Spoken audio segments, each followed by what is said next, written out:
Au nom du Père et du Fils et du Saint-Esprit, Amen. Mon Seigneur et mon Dieu, je crois fermement que tu es ici avec moi, que tu me vois et que tu m'entends.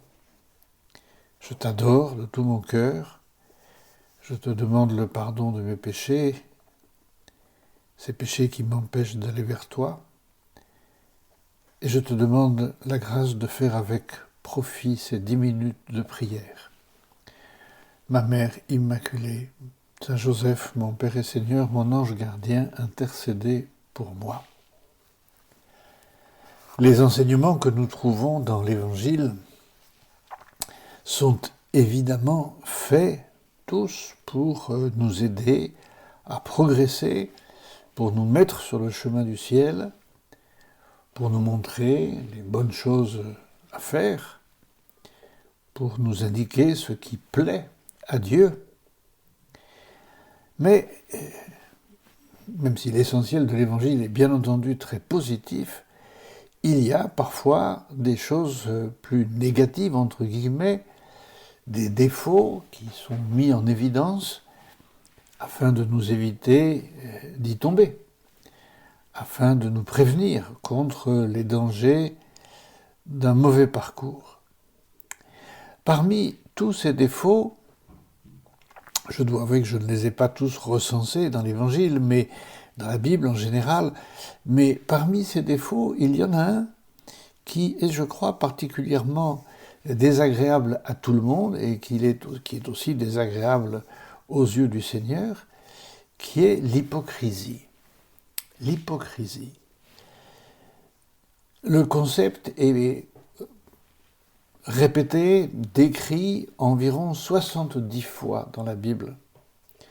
Et le mot hypocrite est, quant à lui, utilisé 20 fois, essentiellement dans le Nouveau Testament, comme si Jésus voulait mettre le doigt sur ce défaut auquel peut-être, on le comprend à demi-mot, eh bien, beaucoup de Juifs s'étaient habitués. En français, hypocrisie c'est français, hypocrite c'est français, mais disons que dans le langage courant, c'est vrai que l'hypocrisie, oui, c'est un mot qu'on connaît, on pourrait aussi le nommer, double jeu, double vie. On pense aux espions, par exemple, qui ont une vie parfaitement rangée en façade et qui, en fait, trompent leur pays au profit d'un autre, ou une société au profit d'une autre. Le double jeu, la double vie qui parfois est une maladie, même une maladie psychiatrique, c'est un peu la même chose. Et c'est tout à fait déroutant, déconcertant et même dur peut-être à supporter quand on y est exposé. À Paris, je ne sais pas si vous êtes allé voir ce musée, c'est un musée curieux qui s'appelle le musée de la contrefaçon. On pourrait l'appeler le musée de l'hypocrisie ou le musée du double jeu, justement.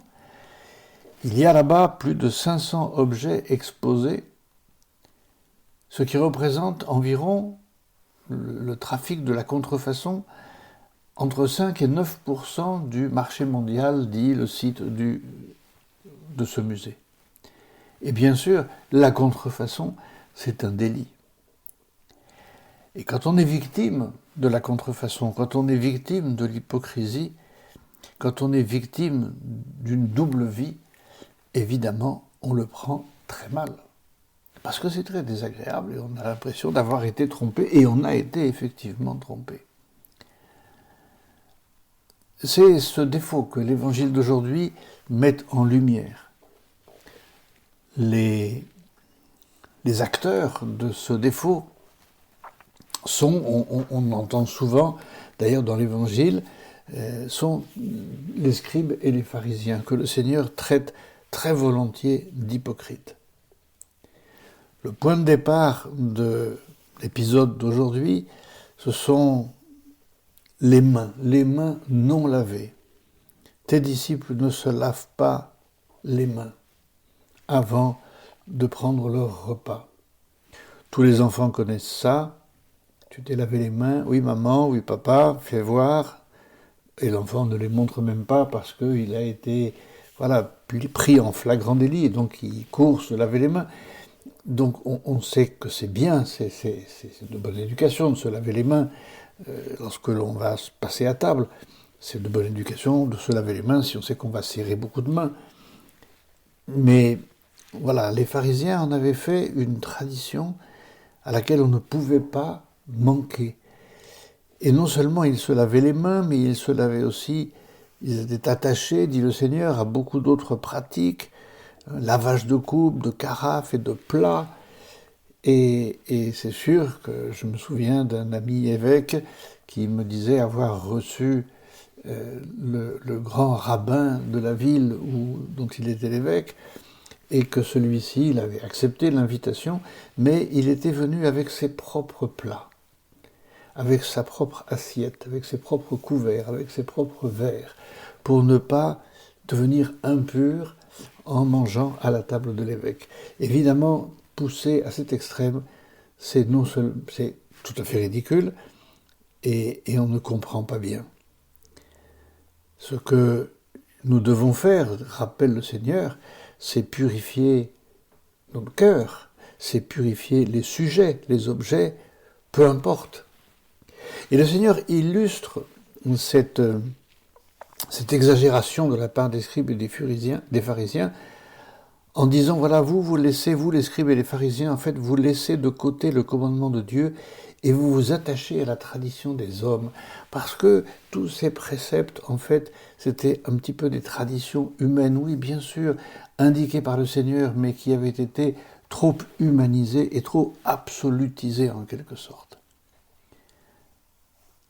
Les pharisiens et les scribes auraient pu rétorquer au Seigneur, mais enfin, Seigneur, c'est le commandement de Dieu. Oui, d'accord, mais Dieu peut aussi changer les choses. Par exemple, le sabbat, le contenu du sabbat, le Seigneur l'a changé. L'Église l'a changé. On est passé du sabbat au dimanche pour des raisons évidemment christologiques, parce que c'est le jour de la résurrection du Seigneur. Mais voilà, dans l'Ancien Testament, oui, le jour du Seigneur, c'était le sabbat, et maintenant, eh bien, c'est le dimanche. Et il y a comme cela beaucoup d'autres choses qui peuvent changer. Et surtout, on ne peut pas utiliser un commandement de Dieu pour faire ces petites affaires.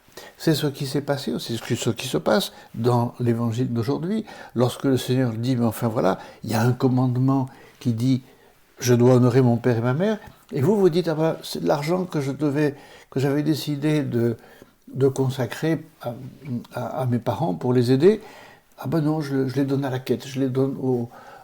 Eh ben non. Alors, que comprendre de cet évangile d'aujourd'hui? On pourrait dire, en utilisant cette expression que l'on utilise parfois, dire que l'hypocrisie, eh bien vraiment, c'est un vilain défaut. Et nous pouvons effectivement prendre cette résolution de ne pas mener de double vie, de ne pas ressembler à cette divinité étrusque que l'on appelle Janus, qui s'appelait Janus et qui avait deux visages. Et vous avez peut-être vu déjà cette statue, il y en a une conservée d'ailleurs au Vatican. Et voilà, ces deux visages, le passé et l'avenir, la gentillesse et la méchanceté, on pourrait comme ça décliner de tas de manières. Le Seigneur nous dit, en revanche, que ton oui soit un oui, que ton non soit un non, soit d'une seule pièce, soit logique, cohérent avec toi-même. Le Seigneur ne nous en voudra jamais de commettre des péchés. Il les pardonne.